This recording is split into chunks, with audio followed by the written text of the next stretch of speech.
Hello, Taurus. I've got the Every Little Thing You Do is Magic Tarot today. Hit like and subscribe if you enjoy this. Drop in the comments if this is your reading. I think it's only the second time I've used this deck. It's super pretty, so let's just dive right in. Let's see what we got. Now, what's the message for Taurus? What does Taurus need to hear? Ooh, Oracle of Swords, Four of Cups, Five of Swords in reverse. I believe the Oracle of Swords in this deck is Queens. I should probably look that up to confirm. But I think this feels a little heavy, okay? If somebody was dealing with a feminine energy, like a Queen of Swords, they might have felt left behind by her and they're feeling a little sad about it. Let me just go ahead and open up this book to make sure that the Oracle is in fact the Queen energies. Let's see if it says real quick. Yeah, because we have the Apprentice, the Champion, the Oracle, and the Elder. So yeah, Page, Knight, Queen, and King. So yeah, the Oracle is the Queen. Okay, it just feels like somebody might have had some... Let me get more clarity. Four of Pentacles. Yeah, somebody's very, Four of Cups and Four of Pentacles. Someone is very reserved about like sharing, it feels like, with somebody. Almost feels like sharing the burden. Why is the Five of Swords in reverse? Oracle of Wands. We got a couple different Queen energies here. Let me just read real quick about the Oracle because it's not like exactly a queen. It says, someone who has done internal work to seek deep wisdom. They have been on a vision quest and will soon re-enter the physical world to commune with those who have also been on the other side. So this could also speak to the fact that somebody's been listening to their spirit guides on the other side, perhaps. Maybe they have a mother that passed away, a grandmother. Maybe they're listening to their spirit guides telling them to maybe hold back a little bit here. Champion of Cups. I think Champion is someone who has been through great training, has likely risen in rank with much success. They've been lauded externally but have yet to truly embody inward mastery of the self. So this feels like maybe a masculine energy, or the person that's listening to this reading. Like they're successful in their own way, but they're still having to seek advice from elders and more experienced spirit guides because they have not mastered the earth realm yet.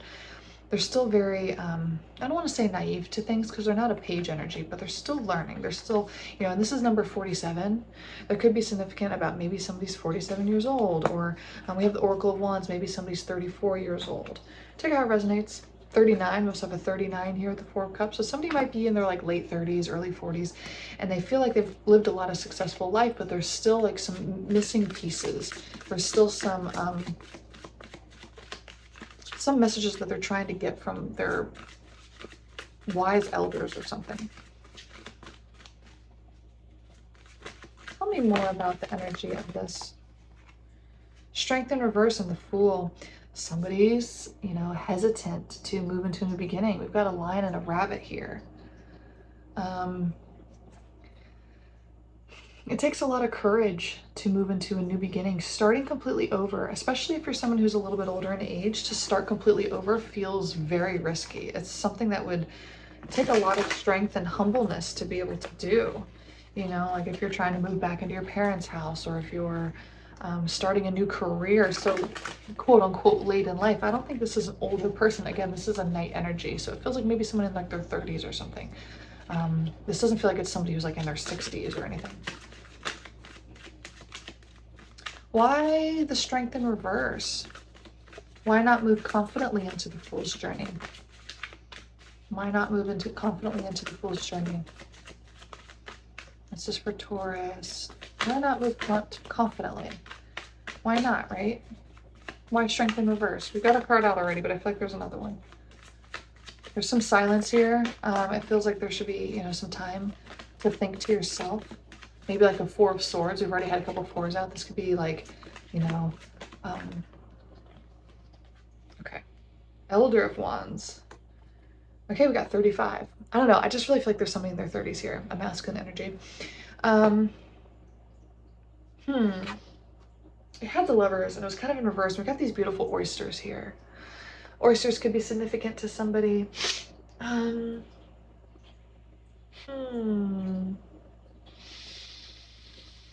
If somebody's trying to be in a lover's connection, it feels like, you know, with oysters, there's a lot of, there's kind of effort that goes into making a pearl with an oyster, right? The Elder, let me just describe what the Elder is in this deck. A peaceful and powerful sage who has lived a full life, adventured inward and out, and communed with others from a variety of world perspectives. They have found enlightenment and are willing to share wisdom to uplift others. Sorry guys, I had a brief interruption there, but kind of that could be significant as well too, right? Somebody might have to take a brief, you know, I had said the Four of Swords earlier, somebody may have to take like a brief moment to really contemplate on this. Or, you know, with this Elder of Wands, like somebody may have to like listen to somebody who's been through this before, like get some advice on how to move forward with this. The World in reverse and the Nine of Cups in reverse. I think there's just there's a lack of hope here is what it's feeling like. Somebody feels like they can't have everything they want for some reason. Can we find out why? Like, why is love in reverse? Why is the opportunity seeming? Three of Pentacles. There's bees in this imagery. I need more. I need to understand why this is so like needs so much like spiritual help. Three of Cups. We have Three of Pentacles. There's something significant about that. The threes, Two of Swords. There's an indecision around. It's almost like an indecision around like work versus love, because we have the threes, right? That can be like, you know, Three of Pentacles can be like work collaborations, and the Three of Cups is like, you know, more emotional connections with people, and then the Two of Swords is indecision. And then we had we have the fact that we have Three of Cups reverse and the Three of Pentacles was in reverse. I didn't say it was in reverse, but it was. And we have the Two of Swords kind of bridging between it. And we've got these two kind of like ladders. It's like, which path do I choose? Do I choose love and collaboration, or do I choose like work? It's maybe that's why someone feels like they can't have the world or have this lover's connection, and their Nine of Cups is in reverse, because they just feel like they can't make that choice somehow. Okay, I guess tell me about the lover's connection. Tell me about the other half to this situation, right? What's their perspective? Let's get the voice from them. The Moon. So that's kind of confirmation that we're probably speaking to a feminine energy here, that initially we were speaking to a masculine, now we're speaking to a feminine, because the Moon is very feminine energy. It's a water sign. Oh, there we go. And we got the High Priestess for sure. Eight of Swords in reverse. Okay, and we got the Lion caged here, which makes sense about the Strength in reverse. But the Eight of Swords in reverse. So the High Priestess is, okay, so this feminine energy is very intuitive. Very, very intuitive. For sure. The fact that we've got the High Priestess and the Moon both in the upright is just very like, holy crap, you know? Super intuition. She might be very spiritual. She might be, you know, into the very like holistic stuff, or just so she's also restricted, but less so. I need to figure out what that even means.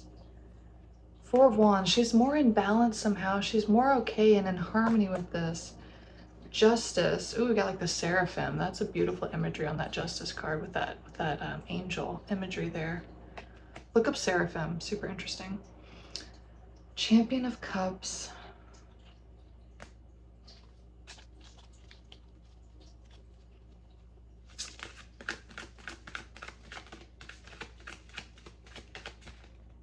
Six of Cups. It feels like she's okay to kind of wait on this. It's almost like there's sort of like a past life energy here that is just able to be waited on. The Lover's upright, Two of Pentacles. Yeah, it just feels like there's sort of an eternal like balance here. Or there's something that just, there's something very natural about how this intuitive feminine feels about the process of this, or this coming to fruition. She doesn't feel rushed at all. She doesn't feel like, even though there's perceived restrictions or things in front of her, that does not sway her ability to love or to see the situation for what it is without letting it affect her her life, essentially. That's kind of amazing. She's like super balanced. Okay, that's gorgeous. So if she's in such a balanced energy with it, why can he not kind of get on board with that, or like see it from the same way? Four of Pentacles in reverse and Ace of Cups in reverse. Because there's no like outward expression of love, there's no like direct,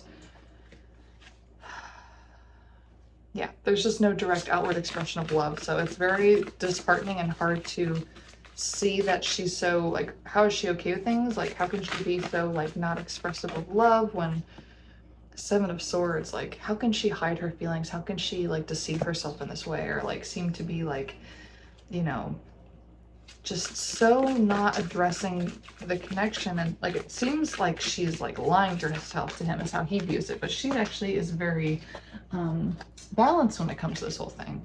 We just had a card fall behind the bed, so that's going to take me a second to get. So there's definitely something very like hidden and like subconscious with things there. The Six of Cups came out again, and the High Priestess as well. She's kind of just sticking to her guns with this one. She really is. She's like, I just know that everything's okay. Like, I just follow my intuition, and you know, I know that there's a, you know, a soulmate connection here, a past history, because that's Six of Cups. And you know, we got these bears in hibernation, right? And so she's like, that's why she's okay to just like kind of sleep it out, wait it out. She's not in a rush with anything. Let me see if I can find that card.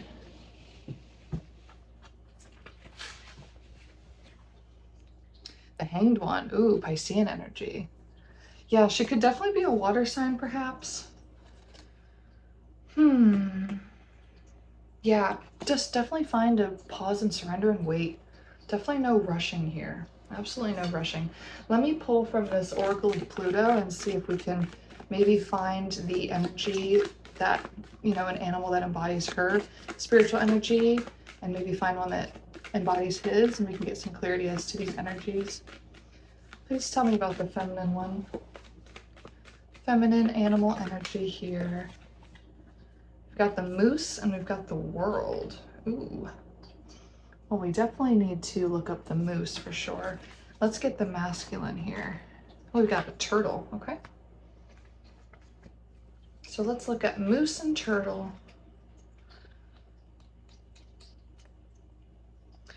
All right, the Moose, 25. A formidable obstacle or opponent giving something too much power. The majestic moose is an intimidatingly large beast. Until you've experienced the presence of one in real life, it's difficult to appreciate the true impact of their stature. Truly unforgettable. Yeah, I just think that she is pretty impactful with being like that High Priestess in the moon. She is just so like mysterious and impressive. And like, until you get in her energy, it's really hard to like understand how inspiring and like awe-inspiring it is. So that's kind of why he's so like drawn to this energy. And then Turtle is supposed to kind of embody his energy. And basically the Turtle says patience, divine timing. That's interesting, because that's kind of what we were saying her energy was. So that might be the advice to him, is to kind of embody the same energy she has with it. Like, hey, don't feel so like lonely and rejected and whatever. Like, just be patient with it. Yeah, the card removes the race altogether and instead brings the concept of divine timing forward. When the Turtle appears in a reading, patience and trust are required. Things are likely moving at a frustratingly glacial pace, causing both faith and patience to wear thin. However, it is also possible that this is a test regarding trust. Whenever divine timing is at play, we usually don't realize it in the moment. We are angry, dejected, frustrated, and confused, especially if the situation is out of our control and all we can do is wait. However, even if we can't see it or understand it, the divine timing of our lives unfolds when it does for a reason. Trust that things will align when they are supposed to. All things have their time, including us and including this. Beautiful. So that's totally the message. I think I'm going to end it there, because that just is really beautiful. Is that I think the main message of this reading is that this king needs to kind of embody more of his High Priestess energy like this feminine is, and to see this situation as something that will play out in time, and not to force any situation to happen quicker than it needs to. And I think that's just kind of the advice, is just to kind of be okay with waiting. So I hope you like that. Hit like and subscribe. Drop in the comments if this was your reading. I love hearing from you guys. And as always, we'll see you next time.